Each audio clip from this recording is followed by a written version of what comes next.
ఆంధ్రప్రదేశ్ పారిశ్రామిక ప్రగతిలో విశాఖ సాగర తీరంలో జరిగిన సిఐఐ సమిట్ సరికొత్త చరిత్రను లిఖించింది. రాష్ట్ర ప్రభుత్వం సిఐఐ సంయుక్తంగా నిర్వహించిన 30వ భాగస్వామ్య సదస్సు అంచనాలకు మించి అద్భుత విజయాన్ని సాధించింది. రాష్ట్రానికి పెట్టుబడుల సునామీని తీసుకొచ్చేసింది. ఈ సదస్సులో ఏకంగా 13 లక్షల కోట్ల విలువైన పెట్టుబడులపై ఒప్పందాలు కుదిరాయి. ఈ పెట్టుబడుల ద్వారా రాష్ట్రంలో 16,31,188 మందికి ప్రత్యక్షంగా పరోక్షంగా ఉపాధి అవకాశాలు లభించనున్నాయని ప్రభుత్వం అంచనా వేస్తుంది. వాస్తవానికి ఈ సదస్సును 2 రోజుల పాటు నిర్వహించాలని ప్రభుత్వం మొదట భావించింది. సుమారు 10 లక్షల కోట్ల పెట్టుబడులు వస్తాయని అంచనా కూడా వేసింది. అయితే పారిశ్రామికవేత్తల నుంచి అనూహ్య స్పందన రావడంతో సదస్సుకు ముందే ఒప్పందాలను కుదుర్చుకోవాల్సి వచ్చింది. పెట్టుబడులు పెట్టేందుకు దేశ విదేశీ సంస్థలు భారీగా తరలి రావడంతో అంచనాలకు మించి ఏకంగా 30% అధికంగా అంటే 13 లక్షల కోట్లకు పైగా పెట్టుబడులు రాష్ట్రానికి రావడం ప్రభుత్వ వర్గాల్లోనూ కొత్త ఉత్సాహాన్ని నింపింది. ముఖ్యమంత్రి చంద్రబాబు అధికారంలోకి వచ్చినప్పటి నుంచి రాష్ట్ర పారిశ్రామిక అభివృద్ధిపై ప్రత్యేక దృష్టి సారించారు. క్రమం తప్పకుండా రాష్ట్ర పెట్టుబడుల ప్రోత్సాహక మండలి సమావేశాలు నిర్వహిస్తూ పరిశ్రమలకు శరవేగంగా అనుమతులు మంజూరు చేశారు. దీనికి కొనసాగింపుగా రాష్ట్రానికి భారీ పెట్టుబడులను ఆకర్షించాలనే లక్ష్యంతో సీఎం స్వయంగా సింగపూర్, యుఏఈ, లండన్ లాంటి దేశాల్లో పర్యటించి పారిశ్రామికవేత్తలను స్వయంగా ఆహ్వానించారు. ఈ కృషి ఫలించి భాగస్వామ్య సదస్సు రికార్డు స్థాయి విజయాన్ని నమోదు చేసింది. 2 రోజుల పాటు జరిగిన ఈ పెట్టుబడుల మేళాలో సింహభాగం ఒప్పందాలు ముఖ్యమంత్రి చంద్రబాబు సమక్షంలోనే జరగడం విశేషం. మొత్తం 123 ఎంఓయూల ద్వారా దాదాపు 7 కోట్ల పెట్టుబడులు సీఎం సమక్షంలోనే ఖరారైపోయాయి. ఐటీ శాఖ మంత్రి నారా లోకేష్ సహా ఇతర మంత్రులు కూడా తమ వంతు కృషి చేసి 490 ఎంఓయూల ద్వారా దాదాపు 5 కోట్ల పెట్టుబడులను సాధించారు.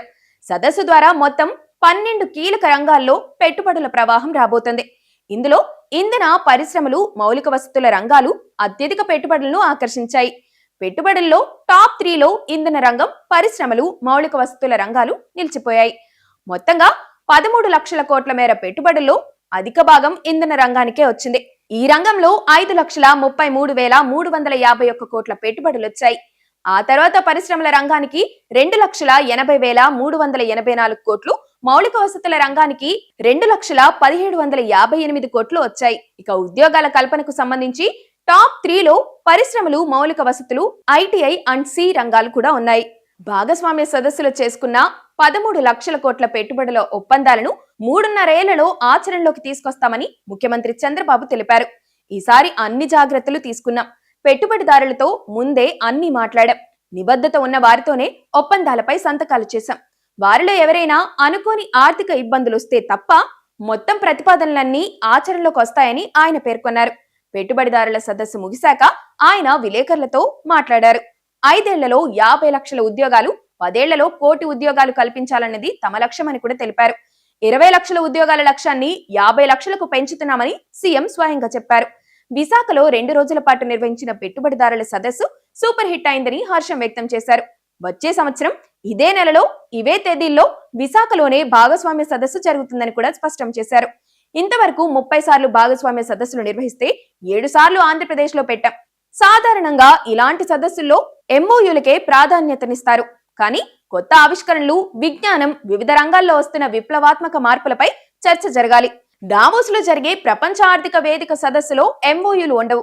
ఒక పక్క పెట్టుబడిదారులతో ఎంఓయూలు చేస్తూనే మరోపక్క చర్చలకు ప్రాధాన్యమిచ్చామని చంద్రబాబు నాయుడు వివరించారు. ఆంధ్రప్రదేశ్ లో సుమారు 1,00,000 కోట్ల భారీ పెట్టుబడి పెట్టడానికి బ్రూక్ఫీల్డ్ సంస్థతో ఒప్పందం జరిగిందని సీఎం చంద్రబాబు తెలిపారు. ఈ మేరకు ఆయన ఎక్స్ లో పోస్ట్ కూడా చేశారు. మన రాష్ట్రంలో $12 బిలియన్ వరకు పెట్టుబడుల కోసం బ్రూక్ఫీల్డ్ తో అవగాహన ఒప్పందం జరిగింది. ఇందులో క్లీన్ ఎనర్జీ ఇంధనాన్ని వినియోగించే 3 గిగావాట్ల డేటా సెంటర్ తో పాటు అదనంగా రాష్ట్ర వ్యాప్తంగా క్లీన్ ఎనర్జీ ప్లాంట్లుంటాయి. స్పీడ్ ఆఫ్ డూయింగ్ బిజినెస్ ద్వారా వారికి అవసరమైనవన్నీ కూడా సమకూర్చుతామని సీఎం అన్నారు. రాష్ట్రంలో సెమీ కండక్టర్ల తయారీ పరిశ్రమ ఏర్పాటు చేసేందుకు ప్రభుత్వంతో ఒప్పందం చేసుకున్నామని ఆసిఫ్ టెక్నాలజీ ఎండీ వెంకట సింహాద్రి తెలిపారు. 2,500 కోట్లతో పెట్టుబడి పెట్టిస్తున్నామని, మొదటి ఫేజ్ లో 2,000 కోట్లు పెట్టి 1,500 మందికి ఉద్యోగాలు కల్పిస్తాం. రెండో దశలో మిగిలిన 500 కోట్లను పెట్టుబడి పెడతాం. దక్షిణ భారతదేశంలో ఈ తరహా పరిశ్రమ ఏర్పాటు కావడం ఇదే తొలిసారి. ఇప్పటి వరకు సెమీ కండక్టర్ల కోసం తైవాన్, కొరియా, జపాన్ దేశాలపై ఆధారపడుతూ వస్తున్నాం. ఇకపై మనమే తయారు చేసుకోబోతున్నామని ఆయన చెప్పుకొచ్చారు. పరిశ్రమల విస్తరణ కోసం ఈ 6,000 ఎకరాల భూమి కేటాయిస్తున్నట్లు సీఎం చెప్పుకొచ్చారు.